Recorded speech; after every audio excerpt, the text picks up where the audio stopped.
What is up, Coordination? Welcome to the GreenPilled Network podcast. If you're just joining us, we are building a coordination, a network society of thousands of hackers, dreamers, and doers focused on using crypto to bring positive some digital systems to the world.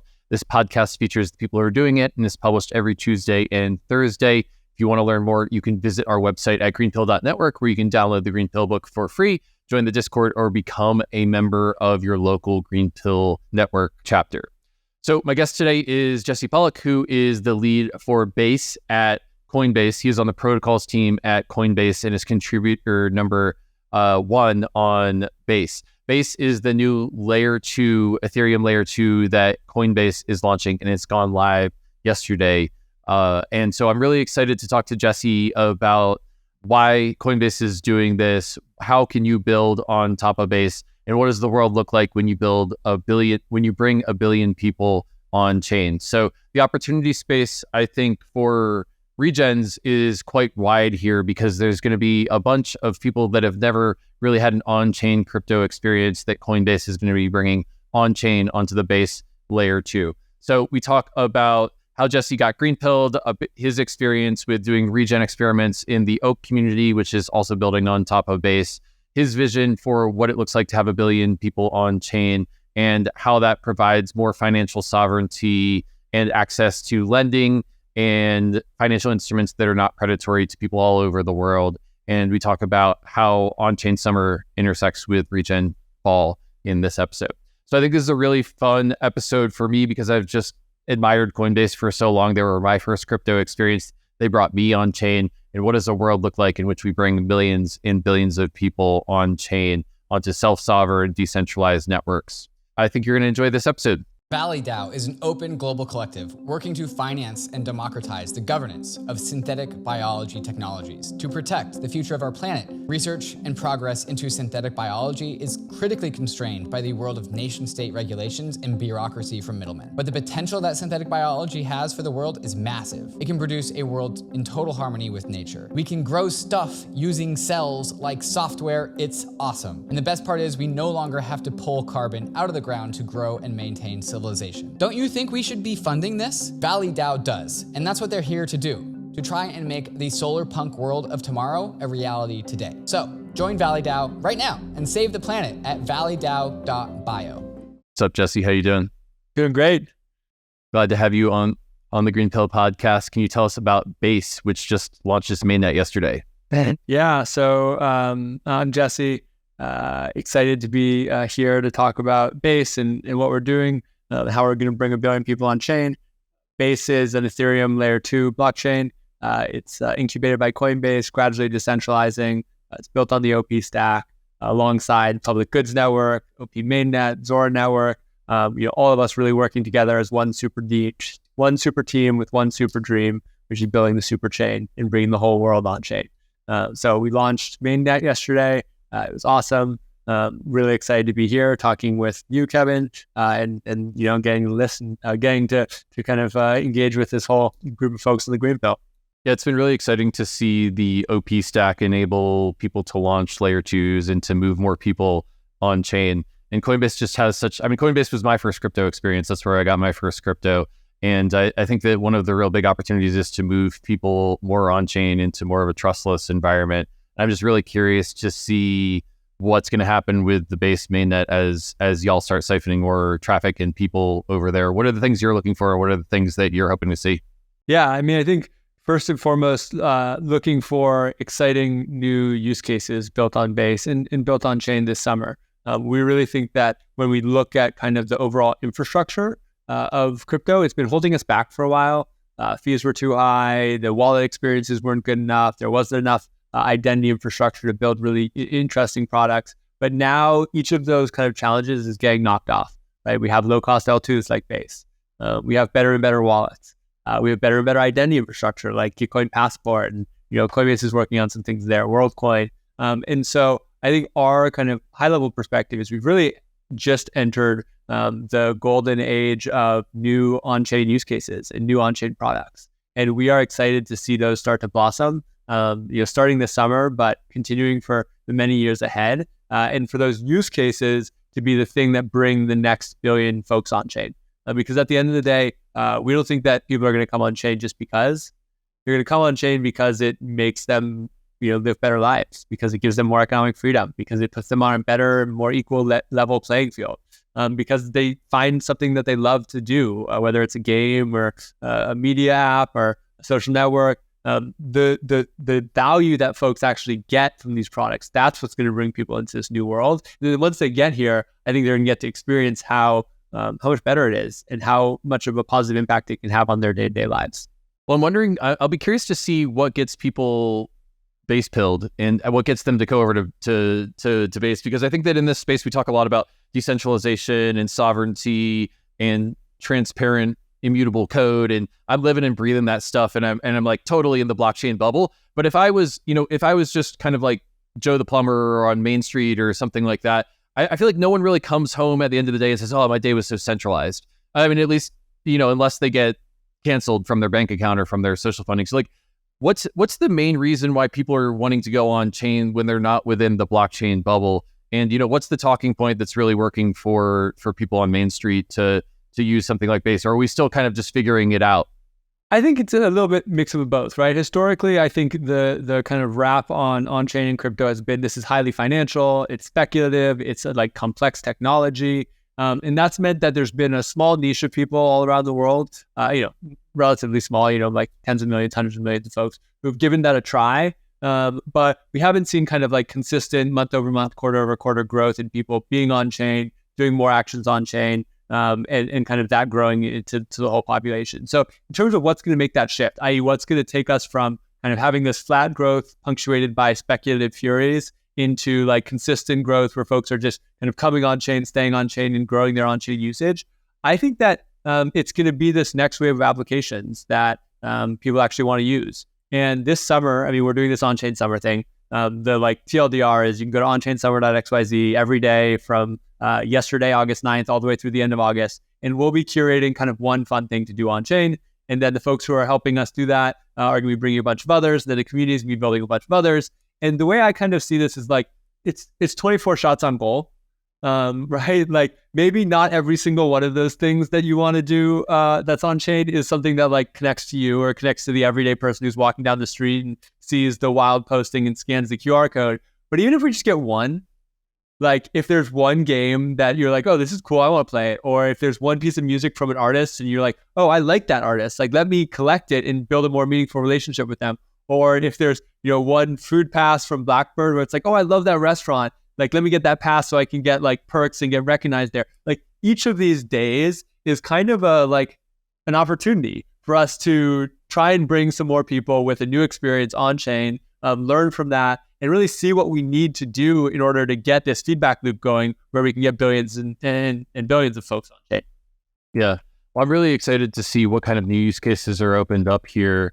And, I think that where BASE Mainnet intersects with the GreenPilled vision is that we now have an opportunity to demonstrate to people why blockchains actually have value and why being on chain actually has value. And as you know, GreenPilled.network, we're trying to build a coordination. We're trying to build a social movement towards more pro-social, pro-topian, pro-environmental uses of crypto. And I think that really showing people that they can earn using blockchains instead of just buy bags is going to be a really big step forward. And I also think that it's really neat that BASE is an OP chain and is part of the OP super chain, and part of the transaction fees, as I understand it from BASE, are going to go back to Optimism, which are going to fund retroactive public goods. So there's this whole pro-social cycle that's going to be happening there. So I know that you're doing a podcast circuit and doing a bunch of interviews right now, but I would love to focus our interview on like the more pro-social and like pro-democracy thing we could do now that BASE is out there. Yeah, I love that. And, it's all familiar territory for me. As I've thought about like, why do I spend my life on working on BASE, working on this like on-chain platform that's emerging? In many ways, it's because of the opportunity to make the world a better place, increase economic freedom, put everyone on a level playing field, create new platforms that folks are going to be able to stand on that are going to help them have better lives, help us organize as a society better. And I think there's so much overlap with the work that y'all are doing on the Green Pill and the work that so many folks are doing all around the world to use crypto as a tool for upgrading our systems and making them work better for everyday people. So really excited to dig into that, and have some stories or have some examples that I can share of that happening on BASE. But I'm also happy to go wherever you please. Yeah, that sounds based. Yeah, I had to make that pun at least once per episode. Everyone does. Yeah, so let's dive into some of those examples. I'd love to hear what you're excited about.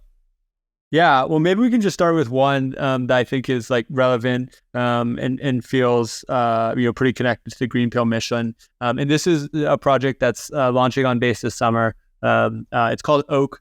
It's something that I've been involved with for the last couple of years as well. And it's a community currency that's being launched in Oakland, California, where we're basically working to create a new economic system for the city by embedding a local community currency fully on chain, getting that stood up in farmers markets, getting that stood up in small businesses, and using that as a lever to drive more reinvestment in Oakland from small businesses and from individual folks who are transacting in the economy, using that as a lever to make it so that folks who are holding their money and living in Oakland are contributing back to the society, almost as if they were using a community bank, and then gradually using that as a lever to give folks a voice in kind of where the resources of our community go, and how that can help us get to better outcomes by kind of lifting up the folks who are closest to the challenges, and putting them in a place where they can actually kind of say, hey, here's what we need to be doing, here's what we need to be fixing. So that's been a really cool kind of project that I've gotten to kind of watch over the last few years. And it's pretty wild to see that it's finally coming to fruition on BASE, and kind of starting to roll out transactions this summer. One of the things I'm really excited about is as the transaction fees of blockchains come way down because of layer 2s, and then of course we've got Blob Space going live as an EIP sometime later this year, and transaction fees I think it sounds like will go down even more. Is what kind of use cases does that open up for blockchains as you go from having to pay $10 for a transaction on Ethereum to having to pay several cents or maybe less than a cent?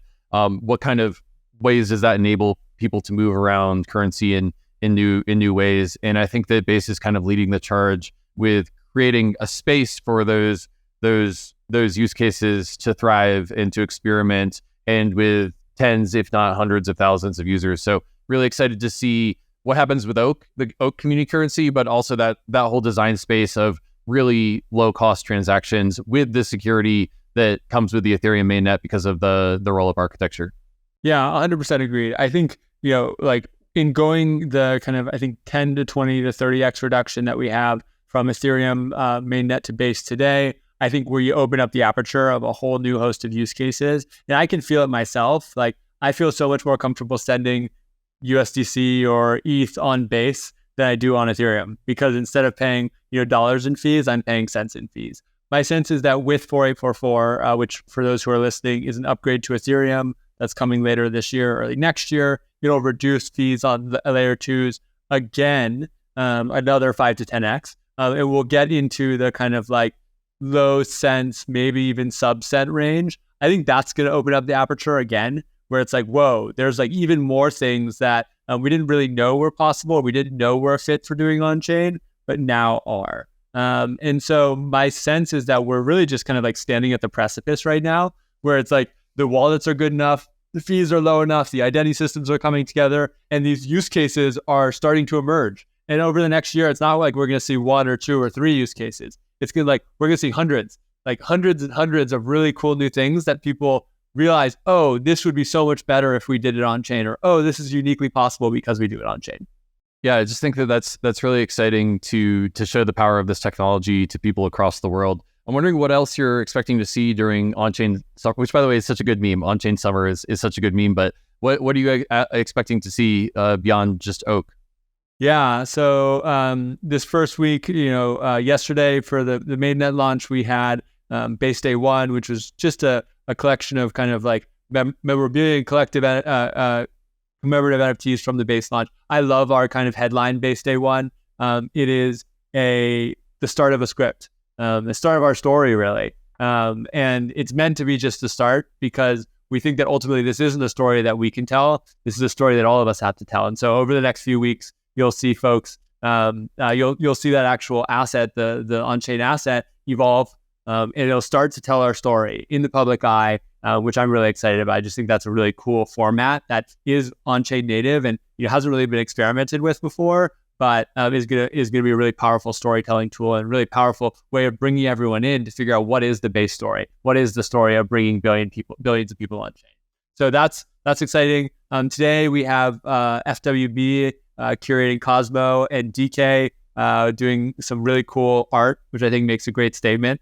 And so that's an awesome one. Tomorrow, Parallel, which is like one of the coolest games that's on chain right now. It's in private beta. You can get a starter pack, which will get you immediate access to the game to play, get you 50 cards to get started. I think that's going to be awesome. And then over the next week, we have a huge host of things. We have music from Another Block and Showtime. We have Coke, like our big brand. We had to pick one or two, and they're kind of dropping some cool art with Coke bottle and a bunch of emerging artists and more kind of historic artists like the Van Gogh House. We got Stand With Crypto Day on Monday, which is going to be just another opportunity for advocates all around the world to say we need more policy, more clear policy for crypto.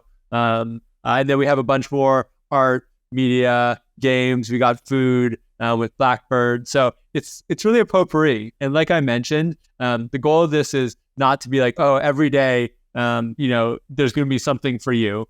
Maybe there will be. And for some people, that's the case. Like I'll be there every day experiencing this. But I think the real North Star for us is like, can we give everyone something? Can we give everyone the reason to get on chain this summer? And that's kind of our tagline. It's like, get on chain this summer. Because once you get on chain, once you have your wallet, once you start minting, once you start experiencing what's here, it's hard to leave because it's really, really cool. It's really, really powerful. And so what we want to be doing is we want to get everyone on chain once and then let them explore this world from there and hopefully find a bunch of things that are really exciting to them.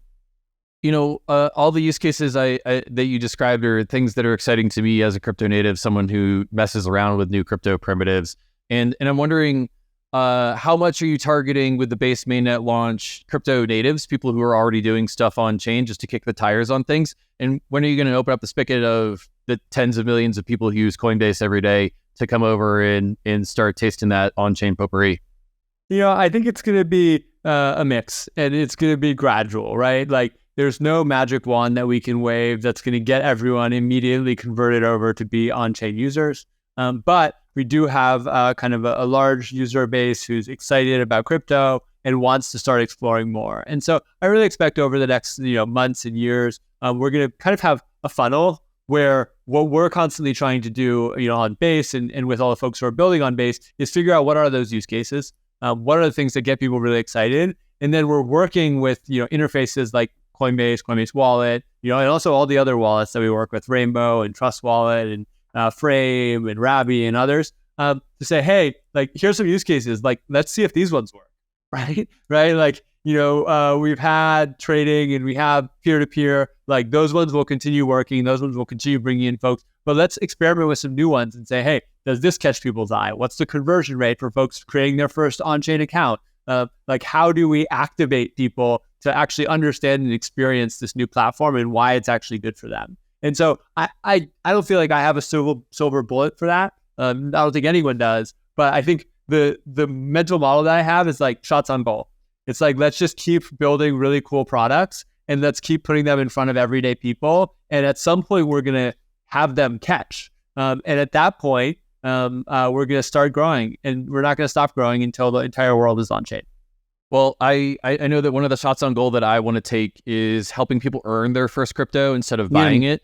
And 100%. So, I think that one of the things that I'll be interested in deploying on BASE is getting Gitcoin grants on BASE, getting Gitcoin Passport on BASE, and giving people earning opportunities for being a unique user, which is, the primitive that Gitcoin Passport provides. And then Gitcoin grants obviously is a way of crowdfunding what matters in your community. So I think that like my dream for a regen Web3 cycle would be that everyone's earning their first crypto instead of buying stuff. And I think that might be an opportunity for our visions to intersect. And so 100%. Maybe that's a shots on goal we'll take.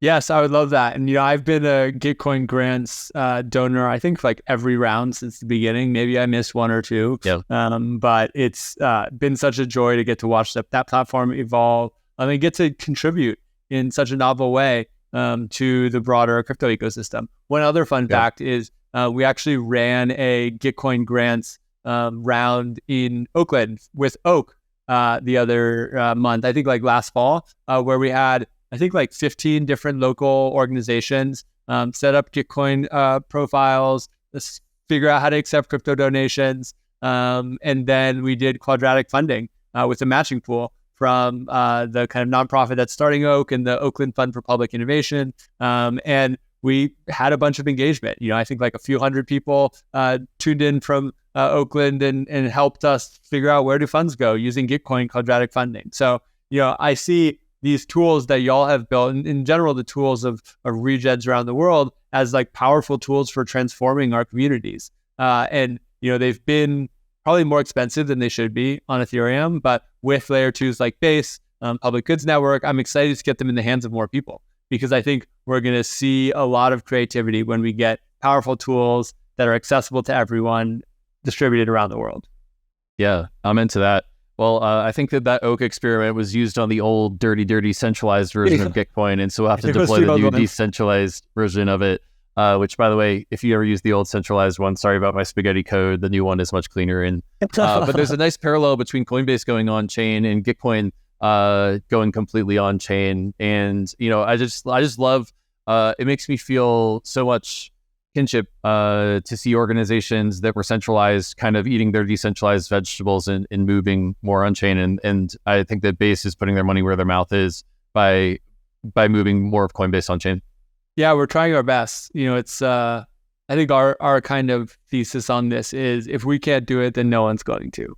Right. Like, there's no other public company that has the level of kind of crypto nativeness that Coinbase has. And so, what we're doing this because we think it's good for, growing the on-chain ecosystem. But we're also doing this because we think that if we can figure this out, then we're going to pave a path that lets all the other folks figure it out, and getting everyone, all the public companies to understand, whoa, here's why on-chain can help me too, can help me up my customers, can help my stakeholders. I think that's really, really important. And I think Coinbase, shout out to Brian and the whole kind of like leadership team. They've done a remarkable job prioritizing this, advocating for decentralization, advocating for BASE to remain open and permissionless, and really like pushing the company into the future. A 12-year-old company that has 4,000 employees and a bunch of public shareholders is pushing to figure out what does on-chain mean for us, and how do we get there sooner rather than later. Well, I've got this meme in front of me. On-chain is the new online. And I'm wondering if you could just react to that. Why is on-chain the new online? And what could that mean 5, 10, 20 years out to the future, especially for regens? Yeah. I think that is a phrase that we've been using pretty frequently, and I've been using pretty frequently. I think it is meant to capture really what we see as kind of this moment where we're entering the next generation of the internet. Before the internet existed, we were all offline, and it was a world where most things were one directional, right? Like, you were talked at by the TV, you were talked at by the newspaper. If you wanted to create and be creative and put your thoughts and work into the world, generally you were going through gatekeepers, the publishers, the producers, the newspaper editors, whoever was kind of holding the keys to communicate with the world. And then the internet came and we all moved online. And that was kind of when I grew up. And it felt like the world opened up, because for the first time you could like share yourself. You could share your creativity. There were no gatekeepers. You could publish yourself and everyone could listen. And that was incredibly powerful. It led to this whole massive wave of innovation that we've had over the last decade or 2 decades, 3 decades. But it also kind of left something to be desired, because I think when all of us were sharing that creativity, we were putting it into the hands of other folks. We were sharing our creativity and people gave us the platform to do that. But then that creativity was on Facebook, or was on Instagram, or was on TikTok, or was on Twitter. And we lost control. We lost ownership. And we had to play by their rules. We had to, take whatever they would give us from a revenue perspective and from an earnings perspective. And I think now we think that on-chain is the next online. And what that means is that we're going to see a similar transformation over the next 20 years, where everyone starts to move on-chain and they preserve that ability to, read everything from the internet and to write everything to the internet, but they gain a new capability, which is to own everything that they put there and to have it be fundamentally theirs when they put it on chain. And that's going to mean that it's no longer that the rules are determined by other people. The rules are determined by us. It's going to mean that it's no longer that, the earnings and the creativity that you create gets kind of siphoned off by large corporations. It's like, no, those earnings are going to be yours.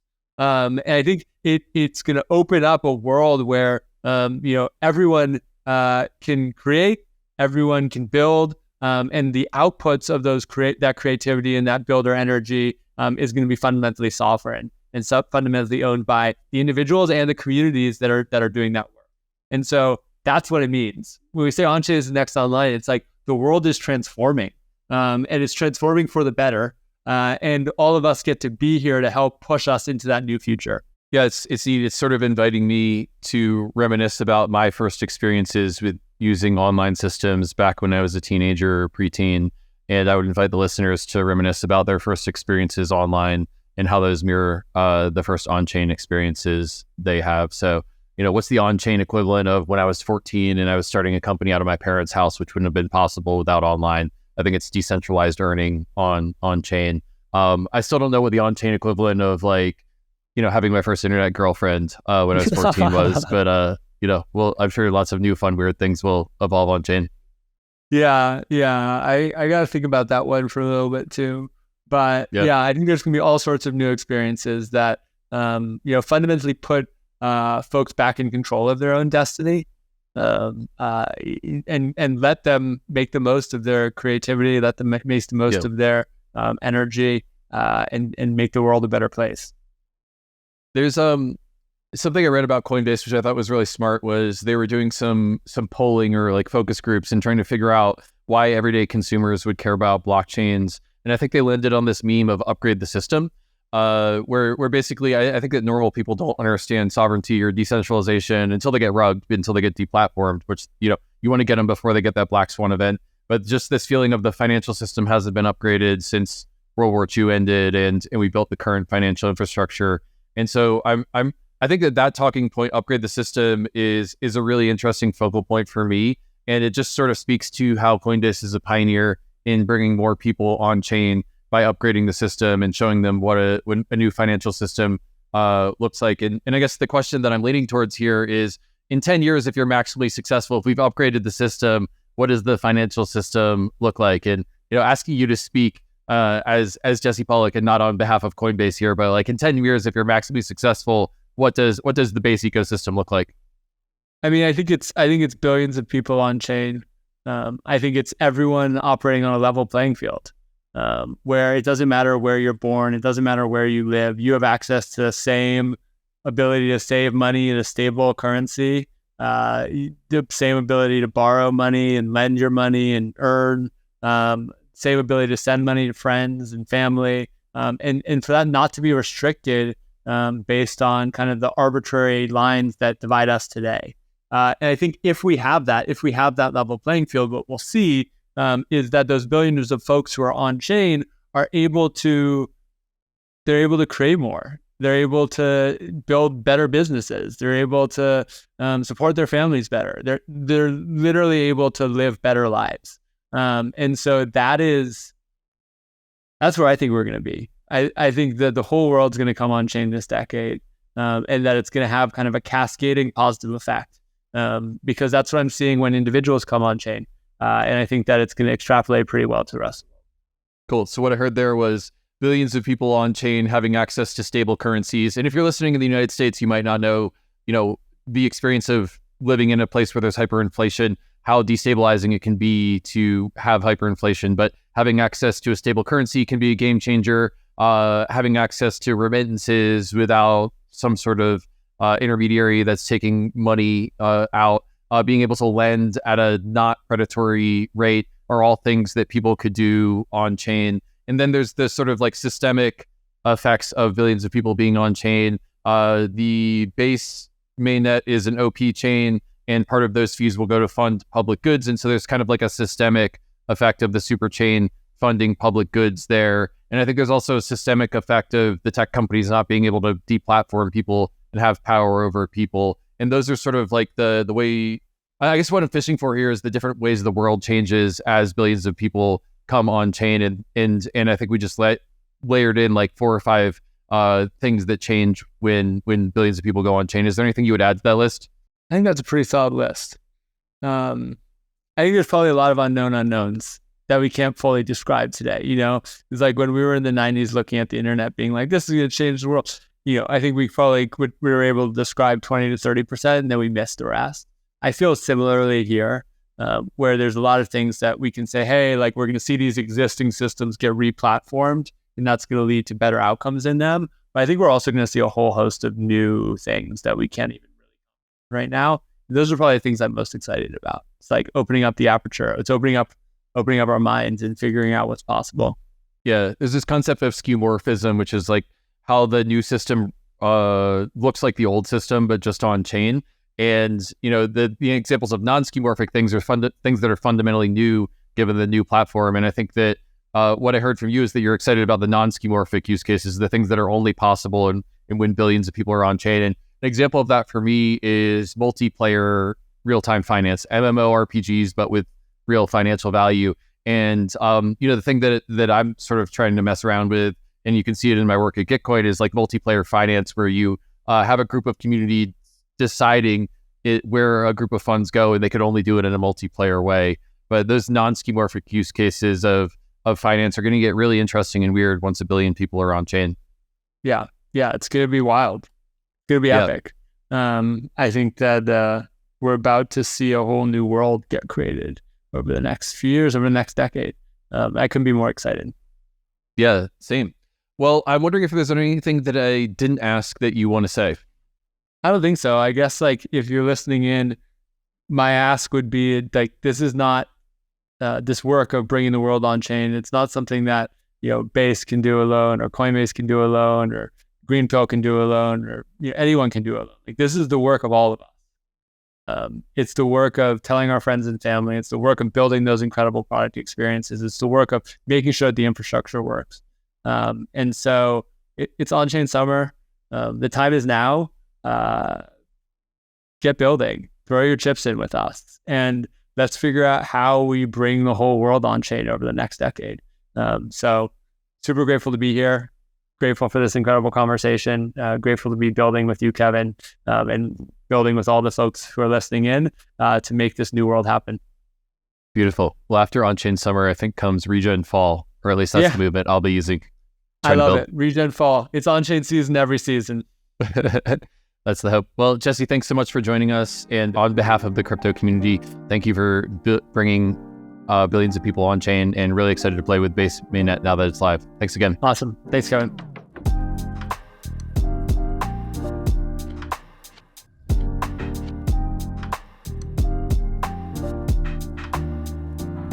All right, we just heard from Jesse about BASE. I'm excited about the regen implications of taking billions of people and putting them on chain. Thanks again for listening to the GreenPilled Network podcast. Again, we are building a coordination and network society of thousands of hackers, dreamers, and doers focusing on using crypto to bring positive sum digital systems to the world. And I think that Jesse and the BASE team are an example of that. They're going to bring billions of people on chain, and it's up to us, the coordination, in order to give them more regen use cases and use cases of crypto that are going to improve their lives and their communities. If you value the GreenPilled Network podcast, please subscribe, rate, and review. It really helps with helping other people find our podcast and help build the coordination, the regen movement. Please subscribe, rate, and review, and I will see you next time. Peace and love.